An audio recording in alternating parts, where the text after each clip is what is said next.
Welcome to exam सिविर academy powered by मूवीशाला। Exam सिविर academy में आपका स्वागत है। अच्छा, कुछ बच्चे कल मैसेज करके पूछ रहे थे कि सर एग्जाम सिविर एकेडमी क्या है, ये मूवीशाला क्या है।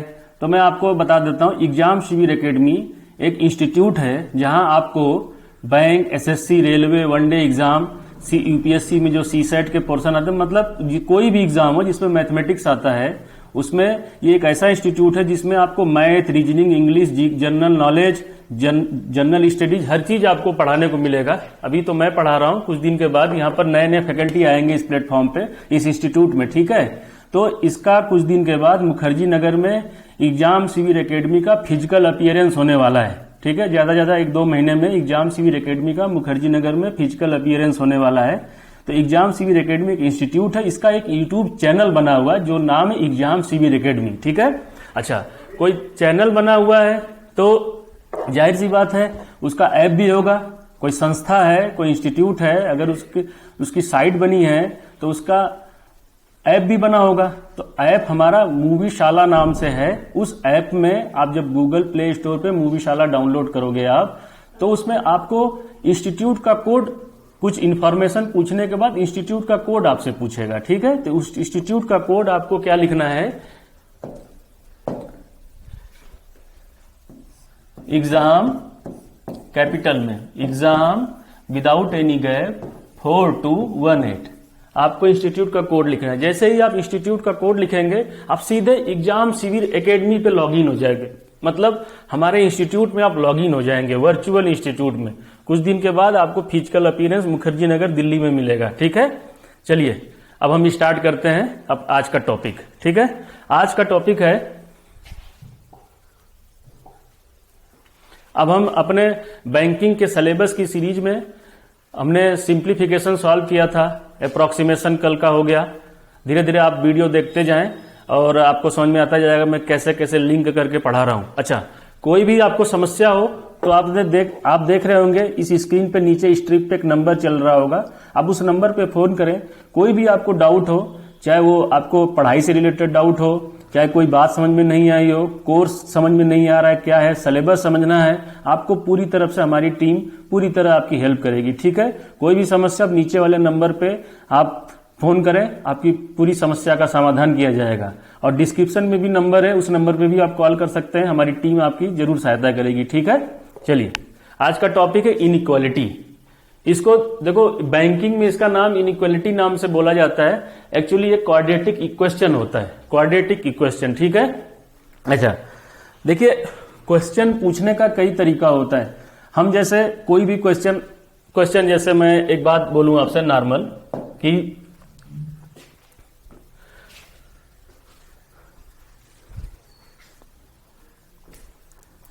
क्वेश्चन के पूछने का कई तरीका होता है। जैसे मैं एक छोटा सा एग्जांपल लेता हूं। जैसे मैं बोलूं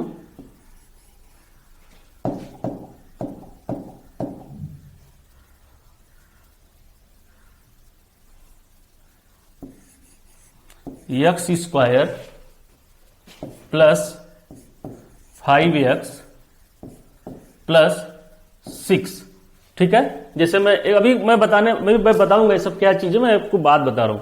अब जैसे इसका आपने आप आंसर निकालोगे जो, तो अभी मैं डायरेक्ट करके बता रहा हूं, फिर कैसे स्टेप बाय स्टेप बताऊंगा।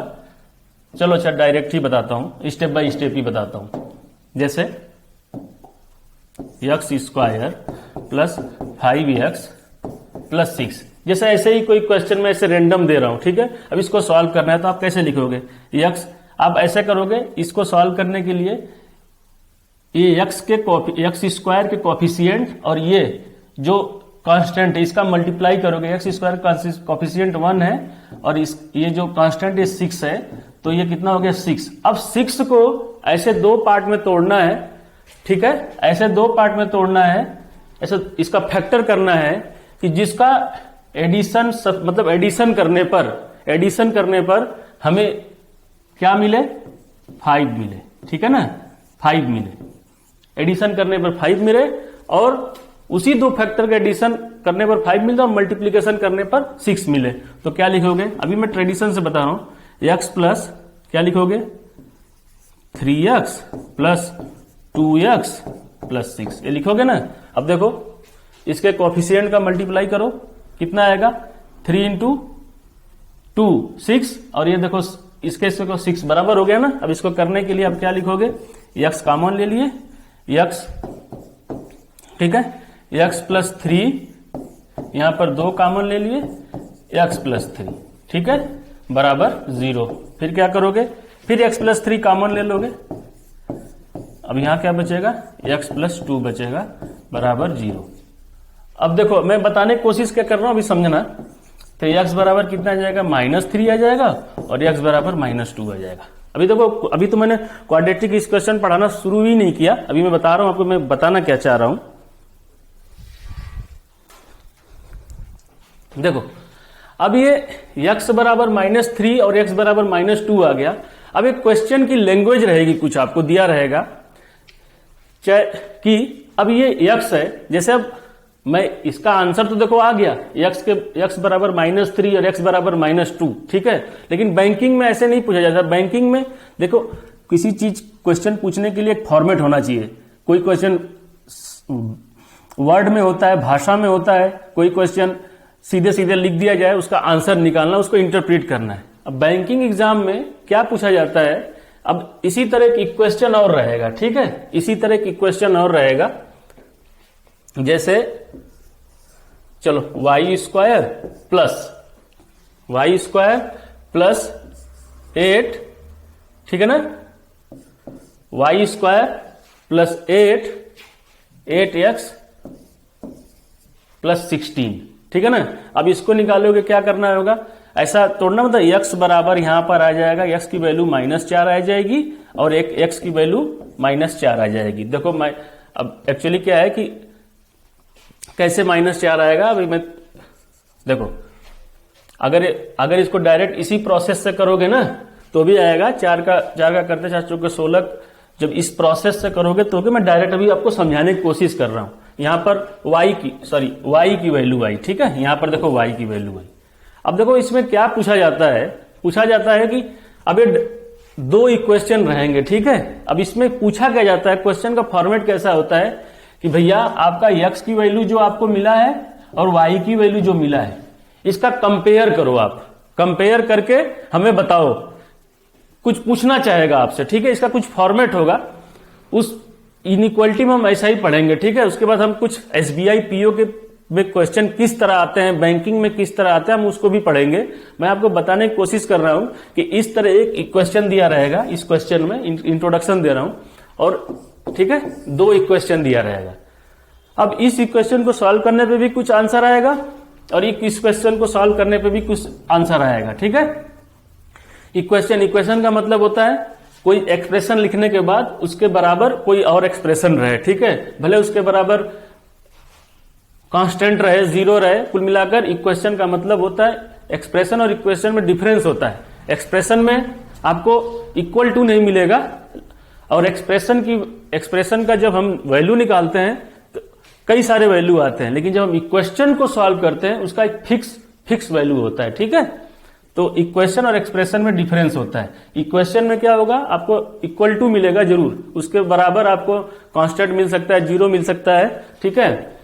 तो देखो ये बराबर 0 एक इक्वेशन है, ठीक। अब इसको हम जब सॉल्व करेंगे, तो x की वैल्यू हमें मिलेगी कुछ और y की वैल्यू मिलेगी कुछ। तो x की 2 वैल्यू मिलेगी। देखो एक रूल और होता है, किसी इक्वेशन में, किसी एक्सप्रेशन में जितने भी पावर होते हैं, पावर जितनी होती है उसके उतने रूट आते हैं। तो देखो इसमें 2 पावर है तो इसके 2 रूट आएंगे, 2 रूट का मतलब 2 आंसर आएंगे। इसमें 2 पावर, इसके 2 आंसर आएंगे।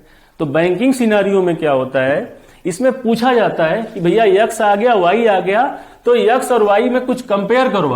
आपको ऑप्शन मिलेगा कि x बड़ा है y से, ठीक है। आपको ऑप्शन ऐसे मिलेगा कि x छोटा है y से, कि x बड़ा और बराबर है y के, कि x छोटा है बराबर है y के, ऐसे रहेगा। या तो रहेगा x बराबर y, ठीक है ना, x बराबर y। x बराबर y रहेगा। जब x बराबर, आपको ये बताना है, ऐसे 5 ऑप्शन मिलेंगे कि x बराबर y रहेगा, और जब x बराबर y है तो उसमें ऑप्शन में लिखा रहेगा आपको कि C and D can not define, या रिलेशन एग्जिस्ट नहीं किया जा सकता। ठीक है, ऐसे आपको ऑप्शन मिलेंगे। मैं बताने की कोशिश कर रहा हूं कि बैंकिंग में इनइक्वालिटी कैसे आता है एक क्वाड्रेटिक इक्वेशन, बस इसको सॉल्व करके इसका फॉर्मेट बनाया गया है कि ऐसे हम सॉल्व करेंगे। अच्छा, क्यूबिक इक्वेशन होता, मान लो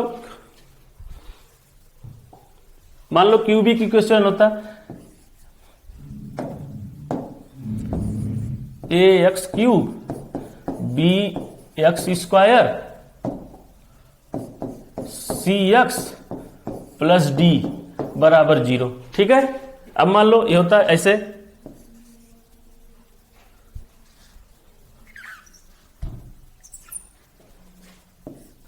P Y Q plus Q Y square plus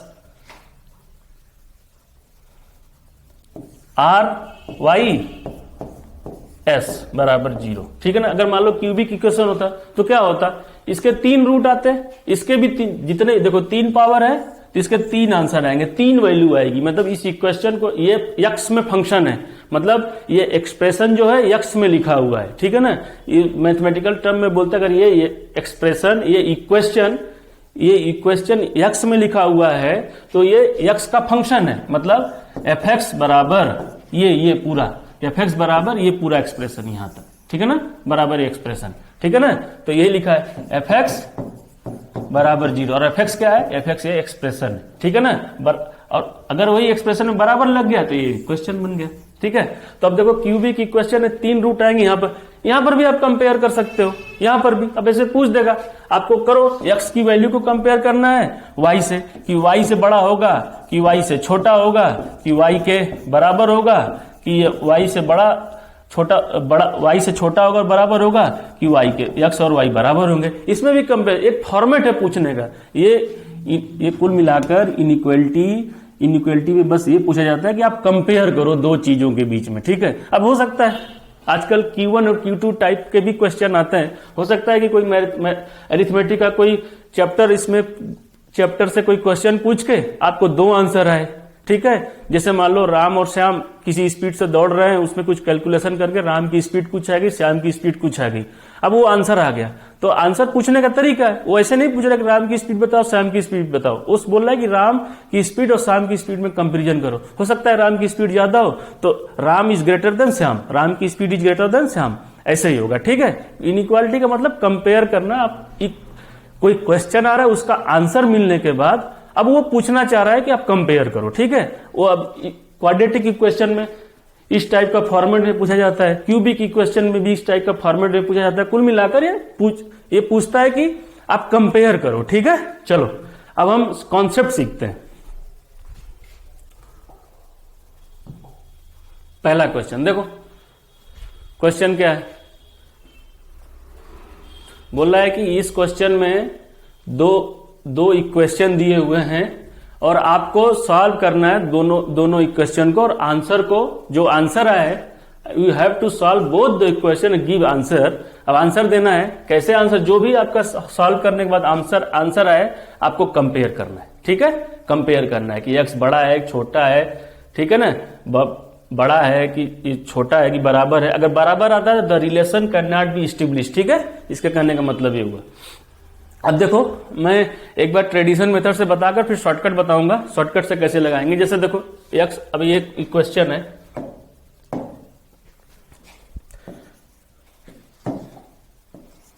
x square minus 4x plus 3 बराबर 0। ठीक है, ये इक्वेशन है।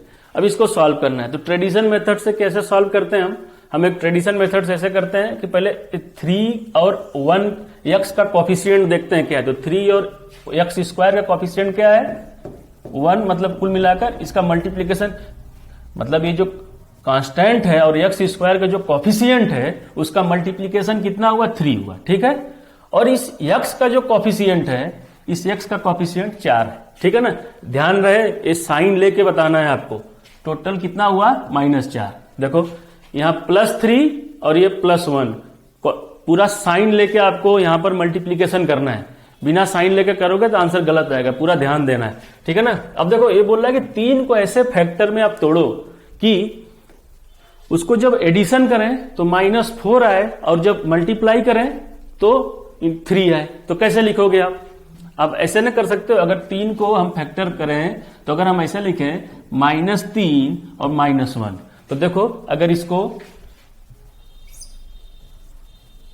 इसको अगर आप मल्टीप्लाई करोगे तो क्या आएगा, 3 आएगा और इसको एडिशन करोगे तो -4 आएगा, ठीक है ना। आपको ध्यान देना है, मैं फिर से एक बार बता रहा हूं कैसे क्वाड्रेटिक इक्वेशन को सॉल्व करते हैं। ये x² का कोफिशिएंट का मतलब होता है x² का गुणांक, ठीक है ना। ये जो कोफिशिएंट है इसको, और ये जो अचर है कांस्टेंट है इसका मल्टीप्लीकेशन देखते हैं कितना आ रहा है वो, और x का कोफिशिएंट साइन, पूरा साइन लेकर देखो -4 है, तो हमें क्या करना है, इसके मल्टीप्लीकेशन कैसे फैक्टराइज करना है, इसके जोड़ने पर -4 आए और गुणा करने पर, मल्टीप्लाई करने पर कितना है, +3 आए। तो बस ये हो गया -3 -1। अब इसको कैसे लिखोगे, x²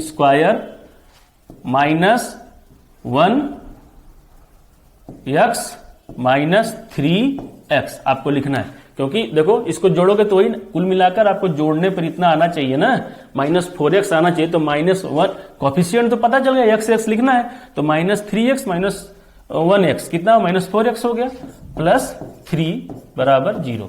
अब कैसे करते हो सॉल्व, x कॉमन ले लो, x -1 और यहां पर -3 कॉमन ले लो तो x -1, ठीक है, बराबर 0, ठीक है। अब क्या लिखोगे, x -1 कॉमन ले लो और क्या लिखोगे, x -3 कॉमन ले लो बराबर 0। तो x बराबर +1 और यहां पर x बराबर कितना आएगा, +3, ठीक है ना। अब ऐसे आया, ये तो देखो कितना लंबा मेथड हो गया। अब क्या एग्जाम में ऐसे करोगे क्या, एग्जाम में ऐसे नहीं कर सकते। एग्जाम में देखो इसका शॉर्टकट क्या है, अब शॉर्टकट से सीखेंगे, जल्दी जल्दी करने की कोशिश करेंगे, ठीक है।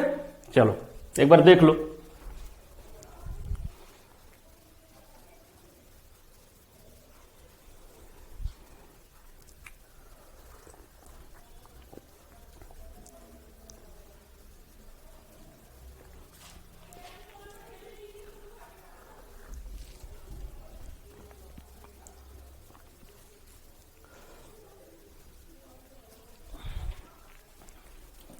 देखो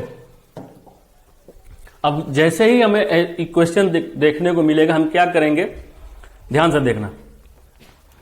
पहले 3 जो कांस्टेंट है ये कांस्टेंट, और x के कोफिशिएंट को हम देखेंगे क्या है, ठीक है। तो 3 और x का कोफिशिएंट 1 तो +3। तो बस अब इसको ऐसे तोड़ना है कि ये माइनस ऐड करने पर -4 और मल्टीप्लाई करने पर कितना हो, 3 हो। तो बस आप देख लिए कोफिशिएंट क्या है, 3 है, और आपके दिमाग में भी ये आना चाहिए कि हमें ऐसे लिखना है। तो बस 3 को अब क्या करना है, तोड़ देना है। क्या लिखोगे, 3 को करोगे -3 -1 ऐसे ही लिखोगे। आप इसको तोड़ोगे तो ठीक है ना। मैं बोला कि इसके कोफिशिएंट को, x के स्क्वायर के कोफिशिएंट को और ये कांस्टेंट को मल्टीप्लाई करने पर जितना आएगा उसको हम इस तरह तोड़ेंगे कि इसको एडिशन करने पर x का जो कोफिशिएंट -4 उसके बराबर हो जाए। तो -3 -4 आया कि नहीं। अब देखो फिर क्या करना है नेक्स्ट स्टेप में, स्टेप नंबर 2 अगर x स्क्वायर का अगर कोई कोफिशिएंट है तो उससे इसको डिवाइड करेंगे, अगर नहीं है तो कोई बात नहीं। यहां पर देखो x स्क्वायर का कोफिशिएंट क्या 1 है, तो 1 से इसको डिवाइड करोगे तो -3 / 1 -1 / 1 कितना आएगा, 1 सेम नंबर आएगा। अगर x स्क्वायर का कोई कोफिशिएंट है तो उससे डिवाइड करेंगे, नहीं है तो कोई, उसके बाद क्या करेंगे नेक्स्ट स्टेप में, तीसरे स्टेप में क्या करेंगे, जिसे डिवाइड करेंगे x के कोफिशिएंट से।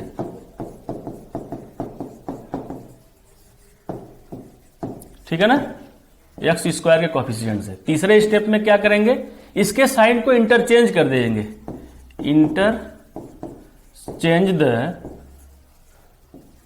साइन ऑफ,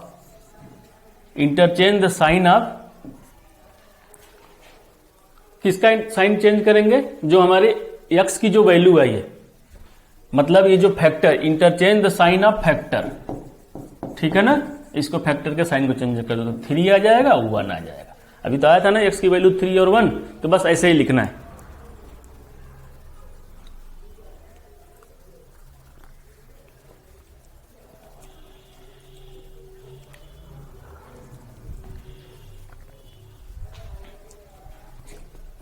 देखो अब इसको भी सेम इसी तरह करते हैं। क्या करना है, 12, इसका देखो कोफिशिएंट क्या है, 1 है, तो 12 कम 12। अब 12 को किस तरह तोड़ना है कि ये गुणा करने पर, जोड़ने पर -7 और गुणा करने पर 12 आ जाए। तो क्या करोगे, -4 और -3, देखो मल्टीप्लाई करोगे तो 12 आ जाएगा और जोड़ोगे तो -7 आ जाएगा। सेकेंड स्टेप में क्या करना है कि अगर y² का कोई कोफिशिएंट है तो इसको डिवाइड करना है, नहीं है तो कोई बात नहीं, फिर क्या करना है, इंटरचेंज द साइन, इसके साइन को चेंज कर देना है, 4 और 3 बस। तो अब देखो यहां पर, अब ध्यान से देखो, x की वैल्यू क्या आई थी, 3 और 1, और यहां पर x की वैल्यू, y की वैल्यू क्या आई थी, y की वैल्यू 4 और 3 बस। अब कंपेयर करना है। कंपेयर कैसे करना है, अब ध्यान से देखो, 3 जो है क्या, अब कैसे कंपेयर करना, 3 जो, अभी देखो ये ऐसे, जैसे अब आपको दिखाना है, ठीक है, कि x बड़ा है y से, कि x बड़ा है बराबर है, कि x छोटा है y से, कि x छोटा बराबर है, कि x y के बराबर, आपको ये चेक करना है। तो अब देखो चेक करना है, तो अब देखो ये x बराबर 3 है, 3 जो है 4 से छोटा है, चलो 3 जो 3 के बराबर है, तो मतलब छोटा है, अभी बराबर का पता चल गया। अब यहां देखो 1 जो है 4 से छोटा है, ठीक है ना, मतलब ये x हो गया, ये y हो गया, ठीक है ना। अब ध्यान से देखो, 1 जो है 4 से छोटा है और 1 जो है 3 से छोटा है, तो मतलब x जो है छोटा है और बराबर है y के, ठीक है ना। तो आपका आंसर क्या होगा, आपका आंसर होगा ये D, ठीक है। ऐसे ऐसे चेक करना है, देख लो।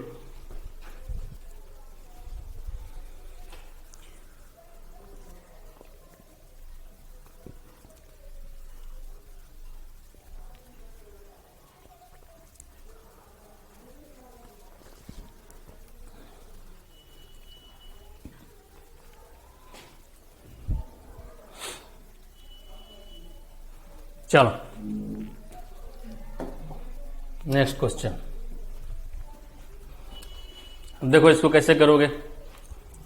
और लेके आओ एक, चलिए हाँ,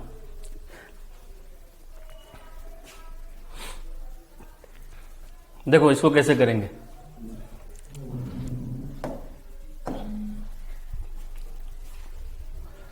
अब हम क्या करेंगे, 15 का फैक्टर करेंगे। देखो यहां पर इसका कोफिशिएंट 1 है, यहां और यहां पर 15 है, तो 15 का हम फैक्टर करेंगे, ठीक है।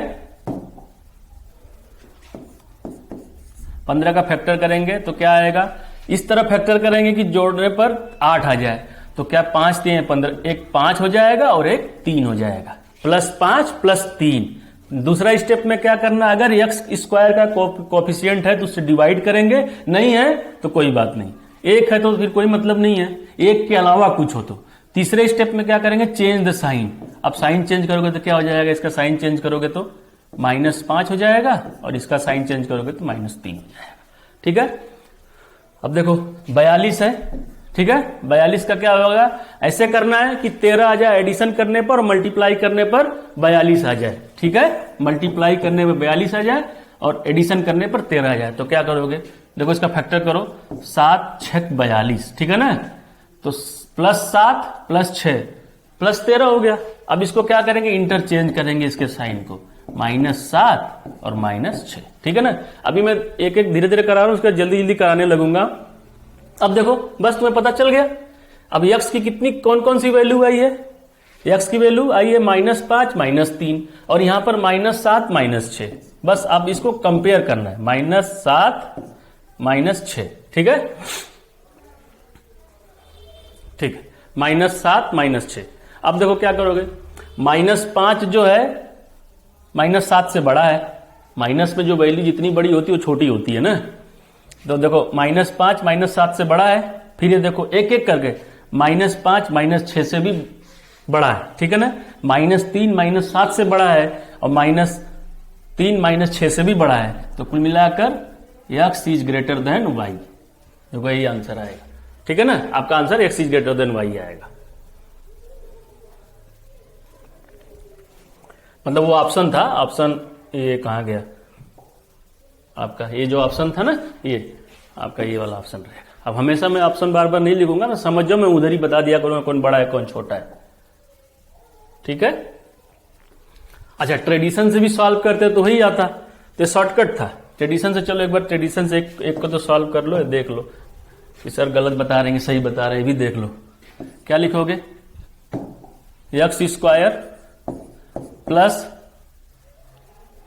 5x plus 3x plus 15, x common ले लोगे तो x प्लस 5 हो जाएगा, और यहां पर 3 कॉमन ले लोगे, x प्लस 5 आ जाएगा, बराबर 0 बराबर 0। तो क्या आ जाएगा, x बराबर -5 और यहां पर x बराबर -3। अभी आया था कितना, अब देख लो यहां पर क्या लिखोगे, y square plus 6x plus 7x plus 42 बराबर 0। y कॉमन ले लोगे तो क्या लिखोगे, y प्लस 6 और यहां पर 7 कॉमन ले लोगे, x प्लस 6 y प्लस 6, ठीक है, y प्लस 6। तो y बराबर -6 और y बराबर -7, ठीक है ना। सुनो, हाँ y कॉमन लिया, y प्लस 6 हो गया, और यहां पर 7 कॉमन लिया हो ना, तो एक जगह, हाँ ठीक है, y है ये 6 है, लो साफ साफ लिख दे रहा हूं,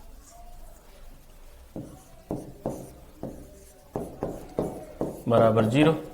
कंपेयर करोगे तो y बराबर -6, y बराबर -7, तो वही तो आंसर आया था। देखो -5 -6 से बड़ा है, -5 -7 से बड़ा है, -3 -6 से बड़ा है, -3 -7 से बड़ा है, तो x is greater than y। बस यही तो करना है, हो गया, देख लो।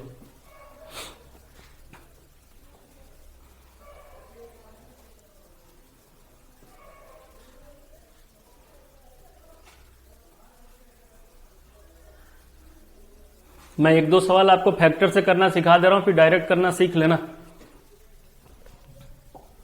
तीसरा सवाल देखो। अच्छा देखो, मैं क्या बोला था ना, इनइक्वालिटी है।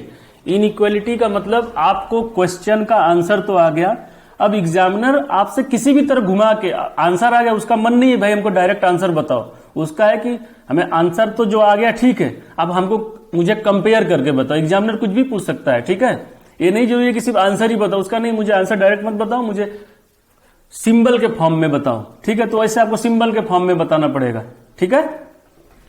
अब जैसे देखो ये, अच्छा एक बात याद रखना, मैंने अभी क्या कहा था, जैसे देखो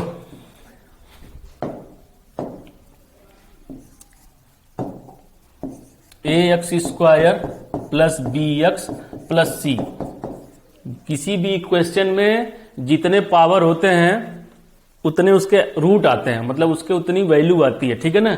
ये x में फंक्शन है, x का मैक्सिमम पावर 2 है, तो इसका आंसर 2 आएगा, ठीक है। और जैसे एक रूल ये होता है, दूसरा होता है किसी क्वेश्चन में जितने वेरिएबल होते हैं उतने ही क्वेश्चन बनते हैं। जैसे देखो मैंने लिख दिया 5x plus 3y plus z, ठीक है ना, बराबर 8। तो एक से आंसर नहीं आएगा, ये 3 वेरिएबल है x y z, तो 3 इक्वेशन होगा तो 3 आंसर आएगा, ठीक है ना। 3 इक्वेशन होगा तो x की वैल्यू मिलेगी, y की वैल्यू मिलेगी, z की मिलेगी। उसी तरह ये तो लीनियर इक्वेशन हो गया, ये क्वाड्रेटिक हो गया, ठीक है ना। जैसे ax cube plus bx square plus cx plus d, ठीक है।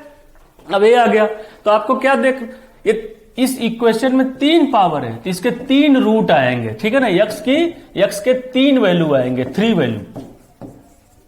वैल्यू आएंगे, ठीक है ना। 3 रूट आएंगे, रूट्स आएंगे, ठीक है। ये कहने का मतलब हुआ। अब देखो, अब एक बात बताओ, सेम चीज पर अब देखो, यहां पर अगर मैं इसको ऐसे लिखूं, x बराबर रूट 625, मैंने अभी क्या बताया कि जिस इक्वेशन में जितने पावर होंगे उतने उसके रूट आएंगे, उतने उसकी वैल्यू आएगी। अब बताओ इस इक्वेशन में पावर कितना, 1 पावर है ना, तो इसकी वैल्यू 1 आएगी कि 2 आएगी, इसकी वैल्यू 1 आएगी। मैं यही समझाने की कोशिश कर रहा था और अभी इसको भी समझाऊंगा, अभी समझना। देखो अब ये x बराबर 625 का स्क्वायर रूट 25 होगा, ठीक है ना। अब देखो इसका एक ही वैल्यू आएगा और इसको देखो रूट वाई है, कंपेयर एक्स वाई में करना है तो ये लिखोगे ना रूट वाई बराबर 5। तो y बराबर क्या लिखोगे, हमें y चाहिए ना कि रूट y चाहिए। y बराबर क्या लिखोगे, इसका स्क्वायर करोगे दोनों तरफ से, y बराबर 25।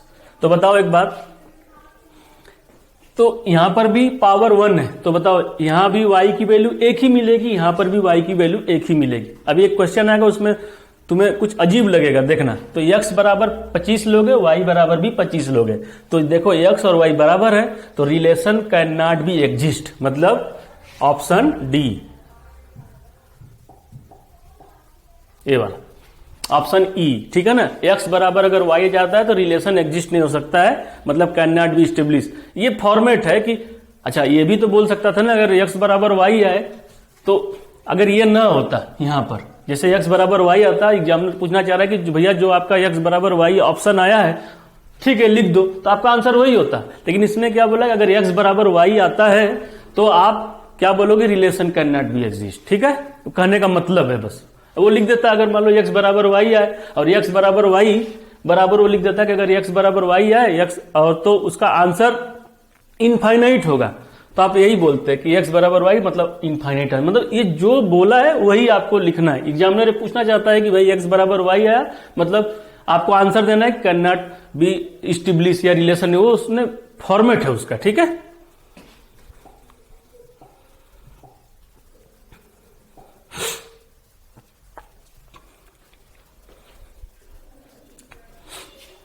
अब देखो ये क्वेश्चन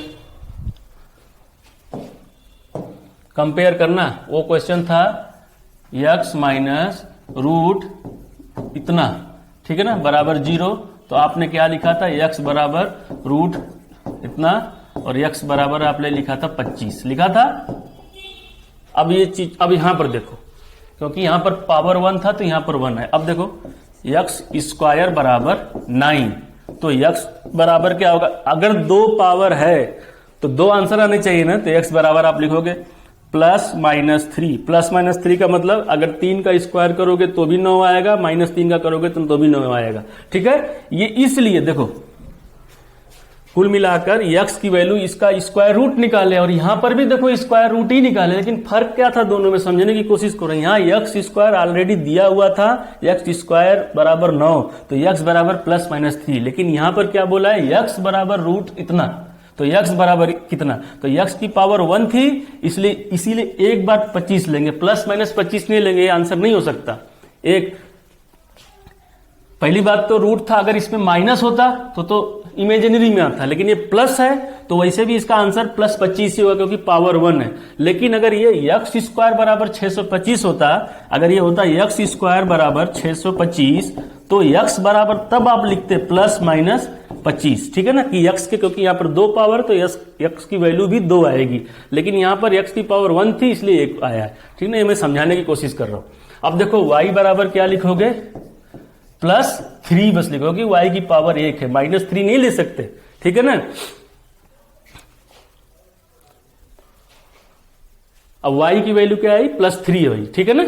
यहां पर y 1 है इसलिए इसकी पावर y का पावर 1, इसका आंसर भी एक ही होगा, ठीक है ना, क्योंकि 3 का हम जब 3 का स्क्वायर करेंगे,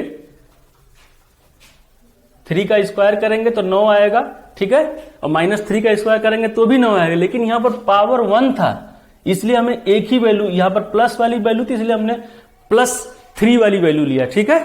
अब देखो यहां पर अब कंपेयर कर दो, y बराबर क्या आया था, +3 आया था। अब दे सोच लो, एक बार y जो है, x जो है y के बराबर है और एक बार -3 है और +3 है, तो एक बार देखो x बराबर क्या होगा, +3 -3 और y बराबर +3।